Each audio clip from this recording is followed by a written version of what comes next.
Hello everyone. जैसा हम लोग ने डिसाइड कर रखा था और आपको अनाउंसमेंट भी मैंने दिया था और हमने दिवाली ऑफर भी निकाला था कि हम प्रीलिम्स के बैच में फिजिक्स की क्लासेस लेके आएंगे और फिजिक्स की क्लासेस 1 तारीख से चालू होगी। तो एक लेक्चर मैंने आपको यूट्यूब पे डाल रखा है, आप उस लेक्चर को देख सकते हैं कि उस लेक्चर में हम लोग कैसे डील करेंगे और मैं आपको कैसे फिजिक्स पढ़ाऊंगा, उसका एक लेक्चर डला हुआ है। साथ ही साथ में मैंने ये भी बताया था कि लेक्चर के साथ साथ हम एमसीक्यू प्रैक्टिस भी करवाएंगे। तो एमसीक्यू प्रैक्टिस करवाएंगे तो उसका एक सैंपल मैं दिखा देता हूँ कि एमसीक्यू प्रैक्टिस में क्या क्या होगा, कितने सारे क्वेश्चन हमें करने होंगे। तो आज हम 10 क्वेश्चन ही लेके आए हैं आपके सामने, ज़्यादा समय लूंगा नहीं आपका। और 10 क्वेश्चन में मैं बता दूंगा कि एक क्वेश्चन को जब आप अटेम्प्ट करते हो तो आपको किस किस चीज़ों को ध्यान में रखते हुए क्वेश्चन को अटेम्प्ट करना चाहिए, और एमसीक्यू बनाते समय हमें किन किन बातों का ध्यान रखें कि हमसे गलतियाँ ना हो। तो हम पहले क्वेश्चन डिस्कस कर लेते हैं, फिर मैं बताऊंगा कि हमारा बैच कब आ रहा है, और ये सारी चीज़ें हम लोग बाद में डिस्कस कर लेंगे। तो फर्स्ट एक क्वेश्चन से स्टार्ट किया जाए। बहुत सिंपल सा क्वेश्चन है और ये क्वेश्चन बहुत ही साधारण है, पर यहीं से स्टार्ट कीजिए। Smallest unit of length. देखिए, इससे क्वेश्चन लेंथ की पूछी जाएगी, सबसे छोटी इकाई पूछी जाएगी लंबाई की। तो सबको पता है कि लंबाई की यूनिट तो मीटर होती है, लंबाई मीटर यूनिट होती है। तो ये लंबाई की यूनिट आपसे दो याद रखना, दो सबसे ज़्यादा जरूरी होता है। एक होता है कि स्मॉलेस्ट, सबसे छोटा पूछा जा सकता है, और एक होता है लार्जेस्ट, सबसे बड़ा पूछा जा सकता है। लार्जेस्ट में मैंने आपको बताया तो नहीं है अभी तक, पर मैं आपको एक चीज़ बता देता हूँ। हमारे पास तीन सबसे बड़ी यूनिट का इस्तेमाल किया जाता है जब हम बहुत लंबी दूरी की बात करते हैं। जो सबसे बड़ी दूरी का होता है उसको बोलते हैं पारसेक, पारसेक। दूसरे को बोलते हैं प्रकाश वर्ष, लाइट ईयर।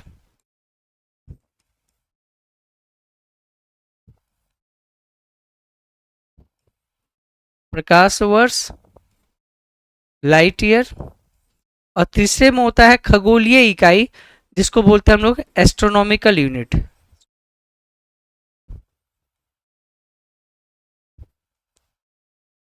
इसको शॉर्ट फॉर्म में AU भी कहा जाता है। तो अगर इसको सजा के लिखा जाए तो सबसे बड़ी इकाई में हो जाएगा पारसेक, उससे छोटी इकाई हो जाएगी लाइट ईयर, और उससे छोटी इकाई हो जाएगी AU। ठीक है, इस वाले केस में पूछा जाए सबसे बड़ी इकाई लेंथ की पूछी जाए तो। पर यहाँ पे पूछा गया कि इनमें चारों में सबसे छोटा क्या है। तो छोटे को कैलकुलेट करने के लिए हमें सबकी वैल्यू हमें सबसे पहले पता निकालनी पड़ेगी। तो हम लोग एक एक करके वैल्यू निकालते हैं। एंगस्ट्रॉम 10 के पावर -10 मीटर को बोलते हैं। ठीक है, और जनरली इसको हम लोग दर्शाते हैं लैम्डा से। और ये याद रखिएगा, तरंग दैर्घ्य, तरंग दैर्घ्य वेवलेंथ, किसको, तरंग मतलब किसे, वेवलेंथ। वेवलेंथ को दर्शाने में इसका इस्तेमाल होता है। तो इसकी वैल्यू कितनी है, 10 के पावर -10 मीटर। माइक्रोन, माइक्रोन को ही माइक्रोमीटर कहा जाता है, जिसको इस तरीके से दिखाते हैं। और एक माइक्रोमीटर 10 के पावर -6 मीटर होता है, और ये 10 के -10 मीटर होता है।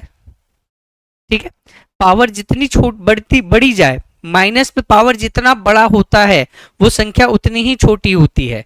और याद रखिएगा, पावर अगर पॉजिटिव है उसमें अगर ज़्यादा बड़ा हो, 10 के पावर 10, 10 के पावर 6 से बड़ा होगा। तो पॉजिटिव में संख्या का पावर अगर ज़्यादा है तो बड़ी संख्या है, और संख्या का पावर निगेटिव में है और संख्या का पावर की संख्या बहुत ज़्यादा है तो वो सबसे छोटी इकाई होगी। जैसे 10 के पावर 6 है और यहाँ 10 के पावर -10 है, तो 10 6 से बड़ा है, पर ये ओवरऑल ये इकाई एंगस्ट्रॉम माइक्रोन से क्या होगा, छोटा होगा। माइक्रोन का इस्तेमाल किस लिए करते हैं, याद रखना, पॉलीथीन, पॉलीथीन की थिकनेस, जो हम लोग कचरे उचरे में फेंक देते हैं पॉलीथीन, दूध का पैकेट का पॉलीथीन आता है, प्लास्टिक के जो पैकेजिंग होती है उसमें पॉलीथीन यूज होती है क्या, और सब्जी उब्जी हम लोग मार्केट में तो उसकी पॉलीथीन यूज होती है। तो उसकी थिकनेस, उसकी मोटाई माइक्रोन में नापी जाती है, याद रखना माइक्रोन में नापी जाती है। ठीक है, फिर नैनोमीटर, आपको पता है नैनोमीटर में, नैनोमीटर का पावर होता है 10 के पावर -9 मीटर। और फर्मी, फर्मी होता है 10 के पावर -15 मीटर। और 10 के पावर माइनस क्या होता है 15 मीटर। तो सबसे छोटा होगा 10 के पावर माइनस 15, उससे बड़ा होगा 10 के पावर माइनस 10, उससे बड़ा होगा 10 के पावर माइनस 6, और इनमें सबसे बड़ा होगा 10 के पावर माइनस 10 के पावर माइनस 9, 10 सबसे बड़ा होगा 10 के पावर माइनस 6। तो इसमें आंसर हो जाएगा फर्मीमीटर। ठीक है, याद रखना। नैनोमीटर में नैनो टेक्नोलॉजी आती है, नैनो प्रौद्योगिकी, इसी की बात कर रहे हैं हम लोग। नैनो प्रौद्योगिकी इसी इसी कहानी पे जुड़ी हुई है। और फर्मीमीटर जो होता है, याद रखना, फर्मी जो होता है ये एटम लेवल की साइज को नापने में, एटम लेवल की साइज को मापने में काम आता है, एटम लेवल के साइज को मापने में काम आता है। ठीक है, तो याद रखिएगा ये एक क्वेश्चन है, इसमें आंसर हो जाएगा सबसे छोटा होगा फर्मीमीटर, सबसे छोटा होगा। नेक्स्ट देखते हैं। नेक्स्ट क्वेश्चन देखते साथ आपको लगेगा बहुत ही सिंपल सा तो क्वेश्चन है, ऊष्मा का व्यवहारिक मात्रक क्या है, प्रैक्टिकल यूनिट ऑफ हीट। तो याद रखिएगा हीट की 3 यूनिट आपसे पूछी जाती है, 3 नहीं 4 में बता देता हूँ, एक और बता देता हूँ, आपको आता होगा। एक पूछा जाएगा कि हीट का ऐसा यूनिट क्या है, एक पूछा जाएगा हीट का सीजीएस यूनिट क्या है, एक पूछा जाएगा हीट का प्रैक्टिकल यूनिट क्या है, और एक पूछा जाएगा हीट का कॉमर्शियल यूनिट क्या है, हीट का कॉमर्शियल यूनिट क्या है।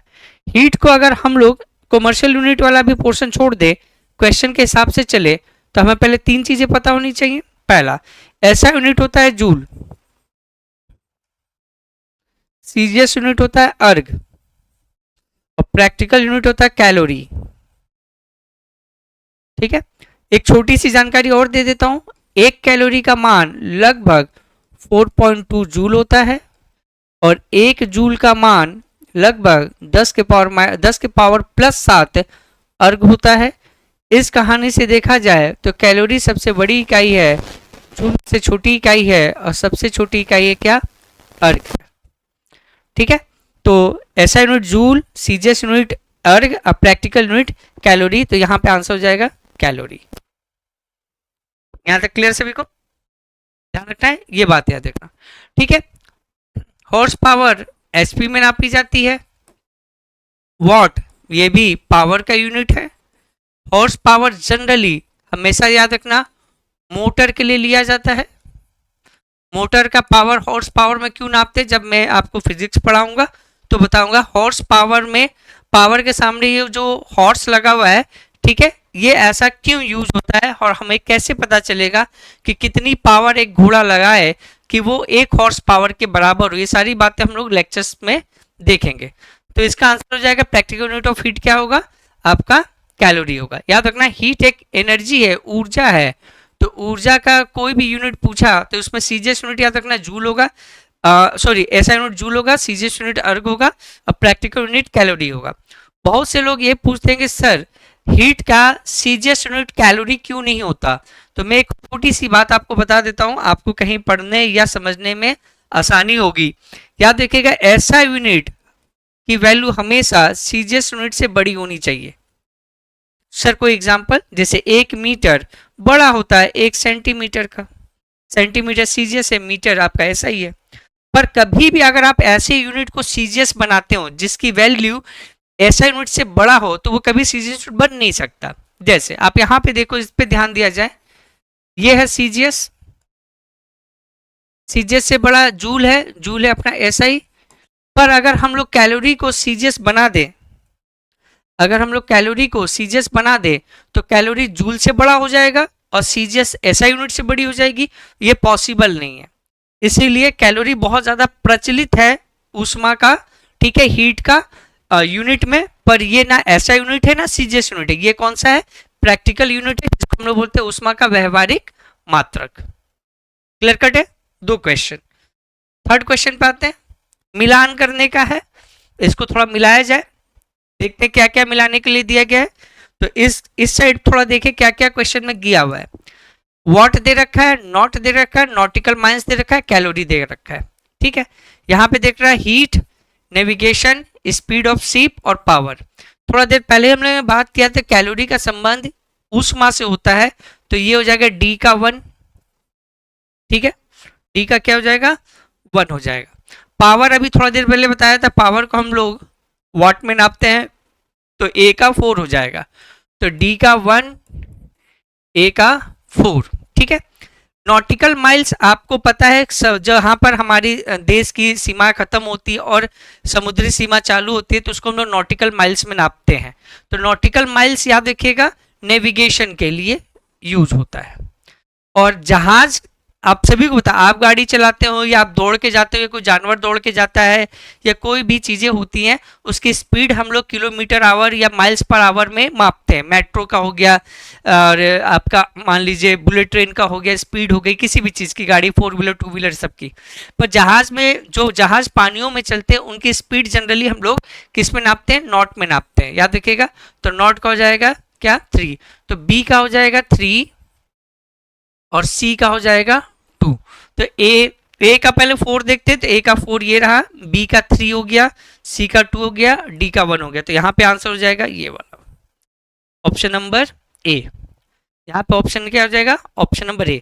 ध्यान रखिएगा स्पीड ऑफ शिप, स्पीड को जनरली लोग क्या लिखेंगे? मीटर पर सेकेंड में लिखेंगे, किलोमीटर पर आवर में लिखेंगे, माइल्स पर सेकेंड में लिख सकते हैं, माइल्स पर आवर में लिख सकते हैं, है ना। पर ये सारी चीजें जो यूज होती हैं जो धरती पे चलती है उनके लिए, ठीक है। पर जो पानी में अगर कोई तैरता है या पानी में जो जहाज जाती है उसकी स्पीड को हम लोग यूज करते हैं किसमें? नॉट में यूज करते हैं।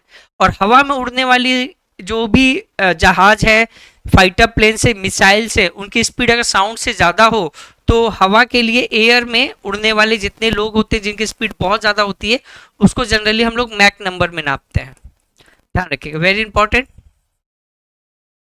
मैक नंबर में नापा जाता है। तो मैक नंबर का इस्तेमाल उड़ने वाली चीज़ों में जनरली करते हैं, ठीक है। धरती पे जो भी चीज़ें, धरातल पे या भूमि पे जो भी चीज़ें दौड़ेंगी चलेंगी उनकी गति नापनी हो तो मीटर पर second, kilometre per hour, miles per second, mile per hour होता है। और पानी में कोई चीज़ अगर चलती है उसकी अगर स्पीड निकालनी हो तो आपको याद रखना है स्पीड ऑफ ए शिप किस में निकालना है?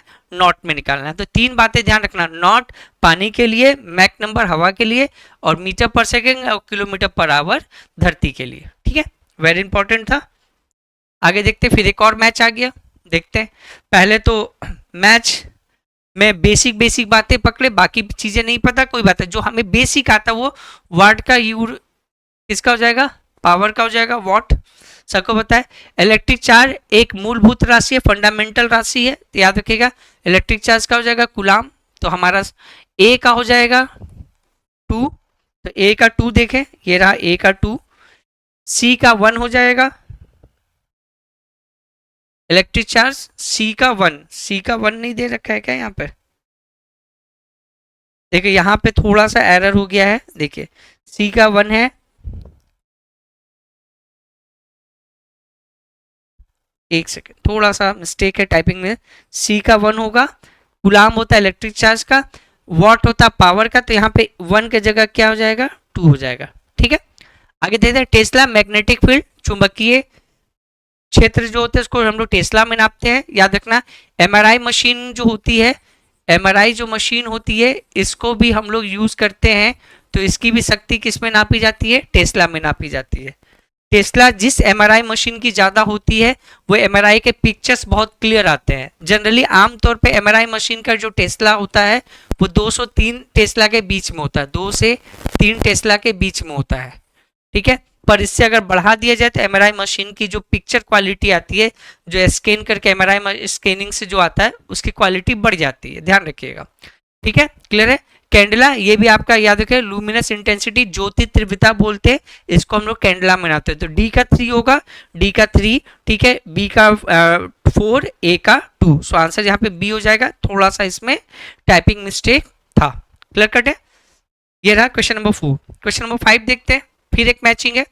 अब इस मैचिंग में डायमेंशन पूछा है, वीमा पूछा है, ठीक है। जनरली सबको बता दूं मैं, जनरली आमतौर पे एमएलटी के फॉर्म में लिखा जाता है, एमएलटी के फॉर्म में लिखा जाता है। इसके लिए आपको फॉर्मूला पता होना चाहिए, फॉर्मूले को हम फिर डायमेंशन में बदलेंगे। आपको एक सिंपल तरीका से समझाता हूँ डायमेंशन कैसे निकालना है। डायमेंशन निकालने के लिए आपको फिजिक्स में जनरली फॉर्मूला पता होना चाहिए। फॉर्मूला अगर आपको पता है तो उससे डायमेंशन निकालना बहुत आसान हो जाता है। बीपीएससी का जो मेन एग्जाम होता है उसमें ऐसे डायमेंशन से क्वेश्चन नहीं आते, पर एईडीओ का एग्जाम है, वन लाइनर एग्जाम है, इसमें मेंस नहीं है, आपका एमसीक्यू बेस्ड पेपर है, तो इसमें आने के चांसेस होंगे। और टीआरई के एग्जाम में डायमेंशन के क्वेश्चन पूछा है बीपीएससी ने, तो एईडीओ के एग्जाम में भी टीआरई के फॉर्म की तरह आपसे डायमेंशन का फॉर्मूला पूछा जा सकता है। पर सवाल है सर इस डायमेंशन के फॉर्मूले को, डायमेंशन का क्वेश्चन बनेगा कैसे, तो आपसे ये फॉर्मूला, जैसे मैं एक एग्जांपल से बताता हूँ, फोर्स, बल का अगर फॉर्मूला निकाला जाए, एक साधारण फिजिक्स किसी को भी आती होगी तो ये फॉर्मूला सबसे फेमस है, आप सबको पता है, F=ma। अब इसका यूनिट लिखिए, मास का होगा केजी, और त्वरण, इसको बोलते हैं त्वरण, एक्सेलरेशन इसको बोलते हैं, इसका होता है मीटर पर सेकेंड स्क्वायर। और ये फोर्स का जो टोटल यूनिट होता है, ऐसा यूनिट होता है, वो क्या होता है, न्यूटन होता है। तो देखो ये है मास, तो केजी के लिए लीजिए m, ये है मीटर लेंथ के लिए l, सेकेंड टाइम के लिए होता है तो नीचे t का स्क्वायर। इसको रेशियो में लिखा जा सकता है, ऐसी कोई बड़ी बात नहीं है, पर स्टैंडर्ड होता है कि एक ही लाइन में लिखा जाए, तो जो नीचे वाली चीज है उसको ऊपर ले जाइए।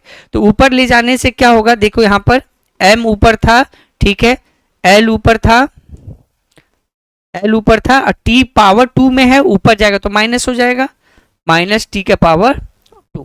तो एम एल टी माइनस 2 होता है किसका, फोर्स का, और फोर्स की यूनिट होते हैं न्यूटन। तो जिसका जिसका न्यूटन होगा उसका डायमेंशन एक ही होगा।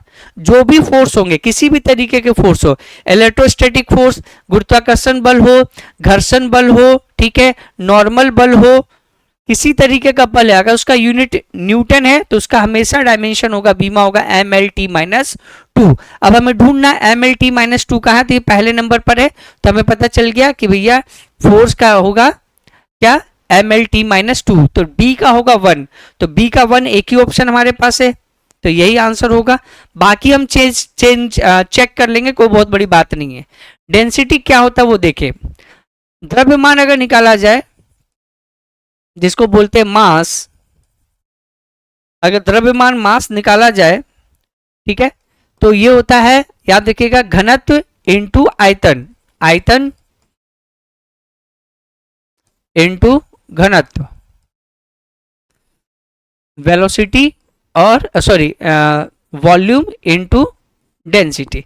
पूछा है क्या, डेंसिटी पूछा है, डेंसिटी पूछा है, तो डेंसिटी अगर निकालोगे, घनत्व निकालोगे आप, तो ये हो जाएगा द्रव्यमान बटा आयतन, ठीक है। द्रव्यमान जो मास होता है, तो मास को हम लोग किससे दिखाते हैं, आपको वीमा में m से, और आयतन, आयतन होता है मीटर क्यूब, आयतन का यूनिट होता है क्या, मीटर क्यूब, तो मीटर क्यूब को देखना है तो मीटर लेंथ होता है, तो l क्यूब हो जाएगा।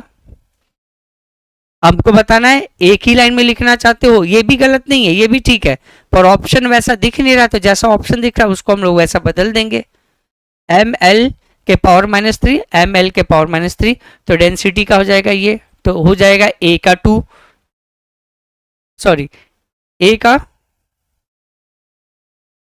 हाँ एक सेकंड सॉरी ए का 2, ठीक है, बी का है होगा 1, तो ये रहा बी का 1, तो आंसर होगा ए, सॉरी उसमें थोड़ी सी मिस्टेक होगी ऑप्शन सेलेक्ट करने में, ए ऑप्शन होगा इसका राइट आंसर, ठीक है। सी का फॉर एनर्जी का हो जाएगा ये, और मोमेंटम जिसको बोलते हैं संवेग, संवेग, संवेग का हो जाएगा M L T minus 1। Clear cut यहाँ पे, तो ये ऑप्शन से मिलाना है आपको। चारों ऑप्शन आपको नहीं पता तो सबसे सिंपल साधारण सा जो ऑप्शन है वहां से स्टार्ट कीजिए, कि बाकी जो एलिमिनेट होते चले जाए तो आपको आंसर पता चल जाए, ठीक है। नेक्स्ट देखते हैं, निम्नलिखित में से कौन सा वायुमंडल के ओजोन की परत की मोटाई की माप की इकाई है। अब ओजोन की परत पतली और मोटी होती जाती है जैसा हम लोग ग्रीन हाउस गैस का उत्सर्जन हम लोग करते हैं। ग्रीन हाउस गैस का उत्सर्जन बहुत ज्यादा होगा, ये परत पतली होती जाएगी और ये जलवायु परिवर्तन का प्रमुख कारण बनेगी। धरती पे अगर कोई भी समस्या जलवायु परिवर्तन के कारण आती है, उसमें ग्रीन हाउस गैस की सबसे बड़ी अहम भूमिका होती है। और ग्रीन हाउस गैस जितना ज़्यादा हम उत्पादन करेंगे, उतना ही ज़्यादा अपना ओजोन लेयर की परत होगी पतली होती जाएगी। सवाल आता है कि उसकी परत है मोटी है, तो मोटी परत होती है तो कोई चीज़ मोटी होती है, कोई दीवार ही है, जैसे हमारी घर की दीवार है तो बोलेंगे 4 फीट 4 इंच की है, 5 इंच की है, 6 इंच की है, 10 इंच की मोटी दीवार है। इंच में नापेंगे, मीटर में नापेंगे, सेंटीमीटर में नापेंगे। तो किसी की थिकनेस, किसी की मोटाई जनरली इनमें नापा जाता है। पर बात आती है कि ओजोन की मोटाई, ओजोन की परत की मोटाई है, उसको किस में मापा जाए? तो याद रखिएगा, इसका बहुत फेमस आंसर है डॉप्सन, इसका आंसर होता है। याद रखिएगा, नॉट मैंने बताया था, स्पीड नापी जाती है, स्पीड ऑफ शिप, जहाजों की जो गति होती है उसको नॉट से नापते हैं। ठीक है, मैक्सवेल आपको पता है, आपको चुंबकीय जो फ्लक्स होते हैं, ठीक है, चुंबकीय जो फ्लक्स होता है, चुंबकीय फ्लक्स जो होता है उसको हम लोग नापते हैं। पर चुंबकीय फ्लक्स की जो एसआई यूनिट होती है वो वेबर होता है। एसआई यूनिट क्या होती है? वेबर, जिसको छोटे फॉर्म में क्या लिखते हैं? W B. पर कोई पूछे मैक्सवेल क्या है, तो मैक्सवेल भी चुंबकीय फ्लक्स का क्या है? एक इकाई है। ठीक है, डॉप्सन को नापेंगे ओजोन परत की मोटाई में, और पॉइस जो होता है वो श्यानता होता है की इकाई है, जिसको हम लोग बोलते हैं विस्कोसिटी। ये विस्कोसिटी का हो जाएगा, ये आपकी जहाज की गति का हो जाएगा। मैक्सवेल चुंबकीय फ्लक्स की यूनिट हो जाएगी। पर याद रखिएगा यूनिट है, पर ऐसा यूनिट नहीं है। ऐसा यूनिट याद रखिएगा कौन है? वेबर है। तो इस क्वेश्चन का आंसर हो जाएगा डॉप्सन। ठीक है, नेक्स्ट देखते हैं। निम्नलिखित में से कौन सा युग्म समान विमा नहीं रखता है? अब डायमेंशन मिलाना है, और याद रखना डायमेंशन मिलाते समय हमें वो सेलेक्ट करना है जो दोनों का डायमेंशन सेम है। अगर दोनों का डायमेंशन सेम नहीं है तो वो हमारा आंसर होगा। तो देखते हैं, चेक करते बन। फोकल लंबाई जो होती है, फोकल दूरी होती है, इसको हम लोग मीटर में नापते हैं, और ऊंचाई को भी मीटर में नापते हैं। तो दोनों का यूनिट सेम है, तो वीमा भी सेम होगा। वीमा में क्या होगा? लेंथ ही तो है, ये रहा लेंथ। दूसरा देते हैं, स्थिर ऊर्जा और गतिज ऊर्जा। ऊर्जा कुछ भी हो, काइनेटिक एनर्जी हो या पोटेंशियल एनर्जी हो, ऊर्जा है तो जूल होगा। तो इस दोनों के यूनिट सेम है, तो दोनों का डायमेंशन भी क्या होगा? सेम होगा। ठीक है, ये देखिए, गुरुत्वाकर्षण बल, बल हुआ ना सर, बल का यूनिट तो न्यूटन होता है, और घर्षण बल, बल का यूनिट क्या होता है? न्यूटन। तो जब दोनों के यूनिट क्या है? समान है, सेम है, तो दोनों का वीमा भी क्या रहेगा? सेम रहेगा। दोनों का वीमा भी क्या रहेगा? सेम रहेगा। थोड़ा देर पहले हम लोग ने निकाला था MLT-2, इसका वीमा होता है। देखिए यहाँ पे थोड़ा देर पहले निकाल रखा था, MLT-2 कहाँ गया? MLT-2। ऊर्जा के देखिए ML2T-2। ठीक है, तो अगर ऊर्जा का निकालना चाहते हो, ये ऊर्जा है, तो ML2T-L2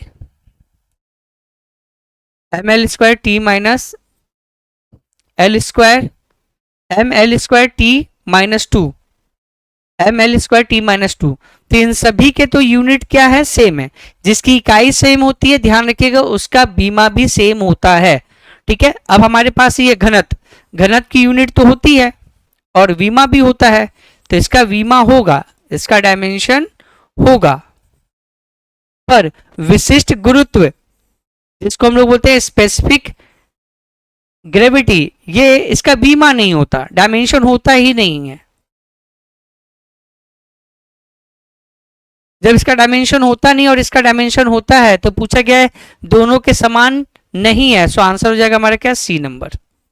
घनत्व और विशिष्ट गुरुत्व, ये दोनों के बीमा आपस में मैच नहीं करते। क्यों नहीं करते? कि इसका तो बीमा होता है, इसकी डायमेंशन होती है, और स्पेसिफिक ग्रेविटी जो विशिष्ट गुरुत्व कहा जाता है, ये डायमेंशन लेस है, ना इसका यूनिट होता है ना डायमेंशन होता है। मैं एक और चीज बता देता हूं, फिजिक्स में एक छोटा सा, लगभग हर जगह काम कर जाता है, 100% काम कर जाए जरूरी नहीं है, पर लगभग हर जगह काम कर जाता है।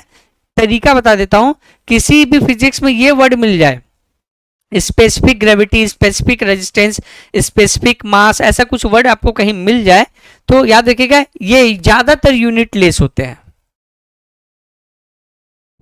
ज्यादातर क्या होता है, यूनिट लेस होता है, पर कुछ कुछ का होता है, जैसे विशिष्ट ऊष्मा, विशिष्ट ऊष्मा का मान होता है, उसकी यूनिट होती है, तो उसका डायमेंशन भी होता है।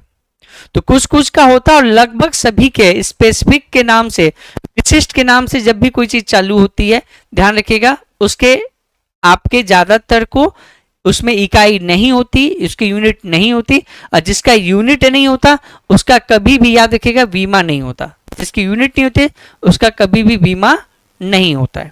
ठीक है, नेक्स्ट देखते हैं। निम्नलिखित में कौन सा फंडामेंटल यूनिट नहीं है, निम्नलिखित में से कौन सा एक मौलिक इकाई नहीं है? तो पहले बता देता हूं, मौलिक इकाई टोटल कितनी होती है? 7, जिसमें सबसे पहला नाम आता है मास, फिर आता है लेंथ, फिर आता है टाइम,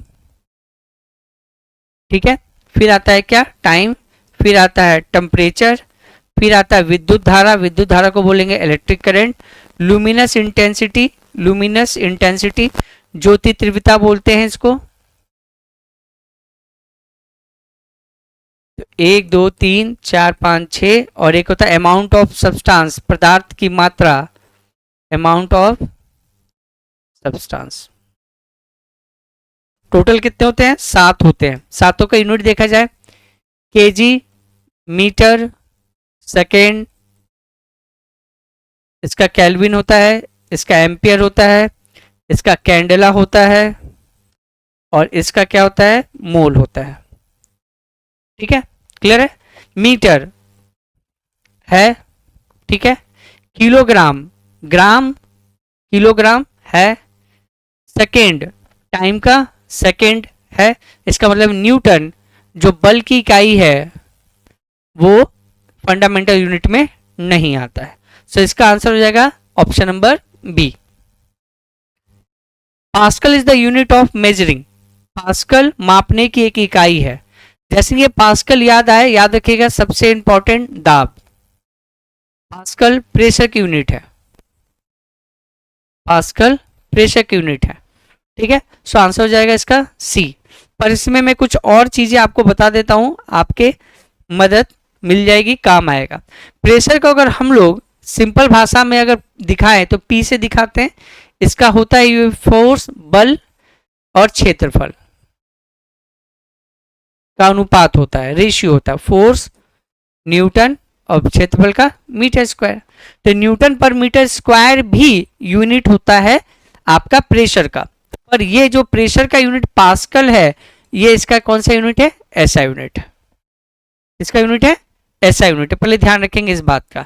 तो पास्कल भी बोल सकते हैं, ऐसा यूनिट भी बोल सकते हैं, एटीएम भी इसका यूनिट होता है प्रेशर का, वायुमंडलीय दाब को एटीएम में नापते हैं हम लोग।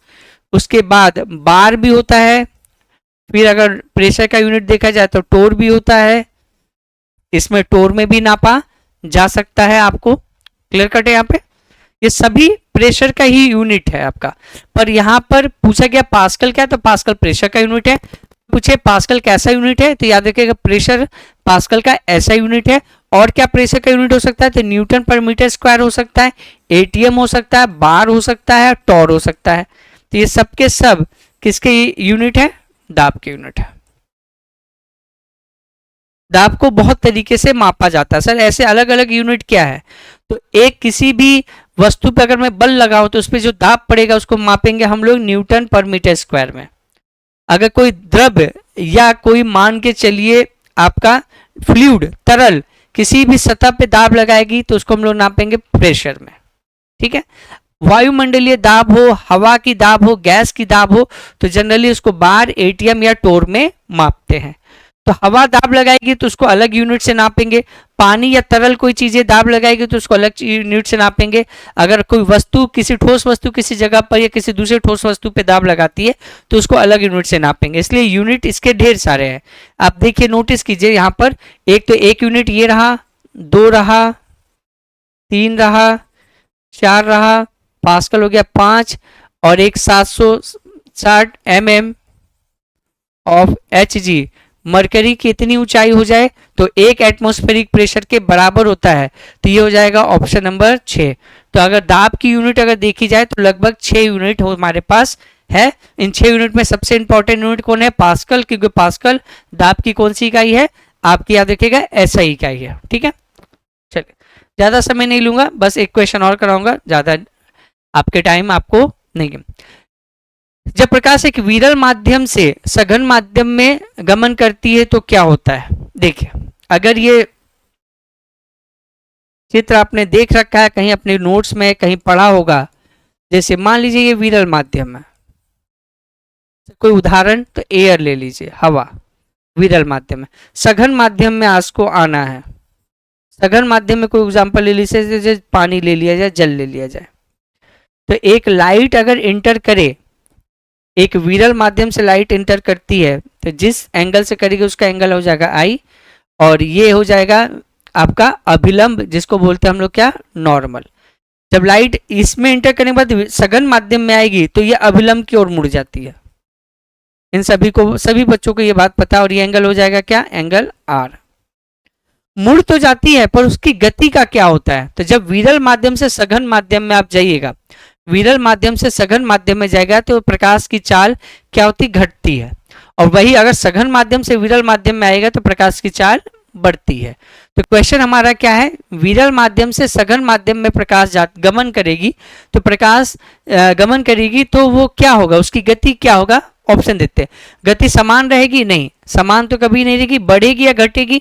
जब भी प्रकाश अपना माध्यम मीडियम चेंज करेगा, चाहे रेयर से डेंसर में जाए, विरल से सघन में जाए, सघन से विरल में आए, तो जब भी प्रकाश की जो माध्यम है उसमें बदलाव होता है तो प्रकाश की गति में बदलाव आता है। गति बढ़ भी सकती है और गति घट भी सकती है। ठीक है, निर्भर करता है कि प्रकाश किस माध्यम से किस माध्यम में जा रहा है। विरल से सघन में आ गया तो प्रकाश की चाल घटेगी, और सघन से विरल में जाएगा तो प्रकाश की चाल बढ़ेगी। ठीक है, पहले धीमा होता है फिर तेज होगा, ऐसा कोई कॉन्सेप्ट नहीं है। धीमा हो जाएगा और तेज हो जाएगा। तो विरल माध्यम से सघन माध्यम में आएंगे तो धीमा होगा। तेज कब होगा? जब सघन से प्रकाश कहां जाए? विरल माध्यम में जाए।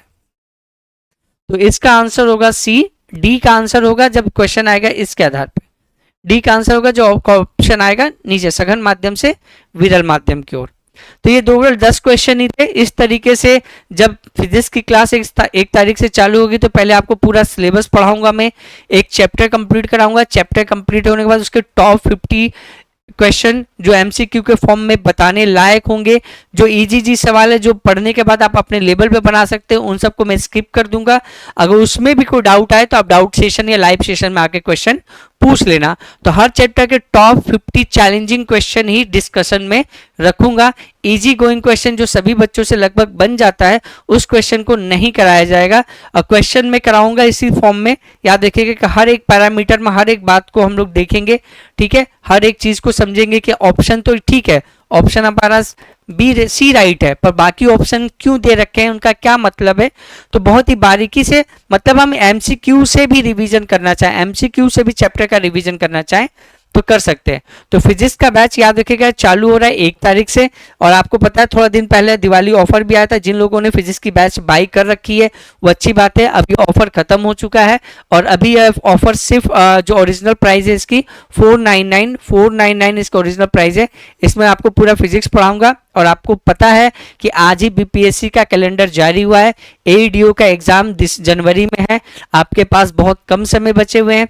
मेंस के एग्जाम जो बीपीएससी के हैं, पीटी का रिजल्ट है, फिर पीटी के बाद मेंस होगा 71 का, फिर 70 का रिजल्ट आएगा। इंटरव्यू प्रोसेस है, लंबा प्रोसेस है उसमें।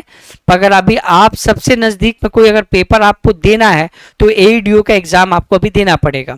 तो उसके लिए जल्दी से जल्दी इस कोर्स को बाय कर लें, और बाय करने के बाद 1 तारीख से क्लासेस रेगुलर चलेंगी। लाइव सेशन लेने का 2 फायदे होते हैं कि डाउट उसी समय पूछा जाए, और दूसरा उस समय पे क्लास होगी तो आपके एक पंक्चुअल हो जाइएगा, एक समय के लिए फिक्स हो जाएगा कि इस समय पे मुझे फिजिक्स ही पढ़ना है, और अपने डाउट या लाइव क्वेश्चन में जो भी सर कॉन्सेप्ट बताएंगे उस कॉन्सेप्ट से रिलेटेड कोई डाउट है तो पूछा जा सकता है। ठीक है, ध्यान रखिएगा 1 तारीख से। मैं एक बार डेट तो यहाँ लिखा हुआ है, फिर भी मैं एक बार दोबारा डेट लिख दूं। मेरा जो फिजिक्स का बैच चालू होगा वो 1 तारीख से चालू होगा, ध्यान रखिएगा। 1 नवंबर से। ठीक है, टाइमिंग आपको बता दी जाएगी, टाइमिंग उसी तरह से रखेंगे कि कोई दिक्कत नहीं आए। ठीक है, साथ ही साथ में आपको पता है कि हम प्रीलिम्स के साथ साथ बीपीएससी मेंस के लिए भी क्लासेस लेके आए। बीपीएससी मेंस का कैलेंडर आ चुका है। अप्रैल मार्च अप्रैल में मेंस की डेट घोषित हो रखी है, उसमें भी बदलाव किए जा सकते हैं समय के अनुसार कि बीपीएससी क्या ले ना ले। अगर आज से देखा जाए तो ध्यान रखिएगा, आपका अभी भी अक्टूबर का मंथ काफ़ी एक हफ्ता बाकी है। नवंबर, दिसंबर, जनवरी, फरवरी, मार्च, टोटल 5 मंथ बचते हैं। 5 मंथ में अगर आज से भी अगर आप तैयारी चालू करते हो, कैलेंडर आने के बाद भी अगर आप तैयारी चालू हो, तो 5 मंथ में मेंस की एक बहुत अच्छी तैयारी कराई जा सकती है और की जा सकती है। ठीक है, तो ये बैच स्टार्ट है, ध्यान रखिएगा। प्रज्ञान बैच हमारा स्टार्ट है आप सभी के लिए। ठीक है, इसमें आप इनरोल करके आप मेंस की तैयारी को बूस्ट कर सकते हैं। इसमें सारे सब्जेक्ट सिलेबस को पढ़ा दिया जाएगा टाइमली। अभी इसमें साइंस टेक चल रहा है और 1 तारीख से छठ पूजा के बाद, जैसे ही छठ पूजा का सीजन खत्म हो जाएगा, फेस्टिवल में हम लोग भी घर जाएंगे। छठ हमारे घर पे भी होता है तो हम लोग उसको सेलिब्रेट करेंगे। उसके बाद छठ पूजा के आने के बाद ये बैच स्टार्ट हो जाएगा। 2-2 सब्जेक्ट साथ में चलेंगे। अभी क्या चल रहा है, तो अभी साइंस एंड टेक चल रहा है। इसमें हम लोगों ने क्या पढ़ रखा है, तो इसमें हम लोगों ने ऊर्जा चैप्टर कंप्लीट कर रखा है। अगला क्या पढ़ेंगे, तो आईसीटी चैप्टर स्टार्ट होगा जब भी इसकी क्लासेस स्टार्ट होंगी मेंस की।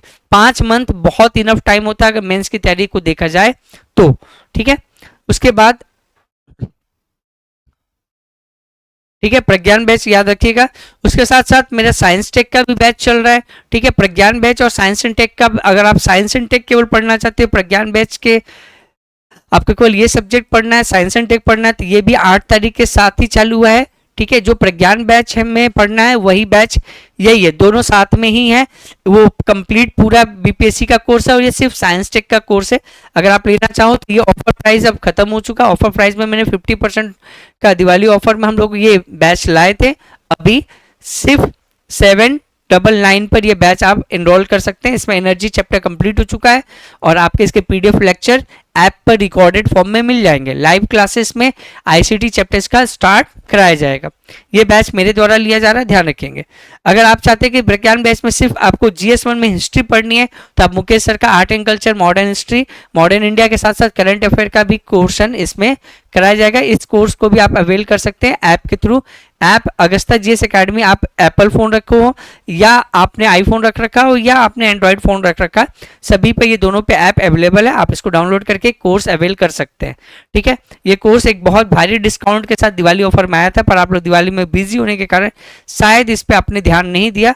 कोई बात नहीं, अभी भी बहुत ज़्यादा प्राइस नहीं है, आप इसको अवेल कर सकते हैं और जल्दी से जल्दी इनरोल हो जाइए। 1 तारीख से फिजिक्स की क्लास और 1 तारीख के बाद आपके जो छठ पूजा के बाद जो हम लोग आएंगे उसमें मेंस में रेगुलर 2-2 सब्जेक्ट साथ में चलेंगे।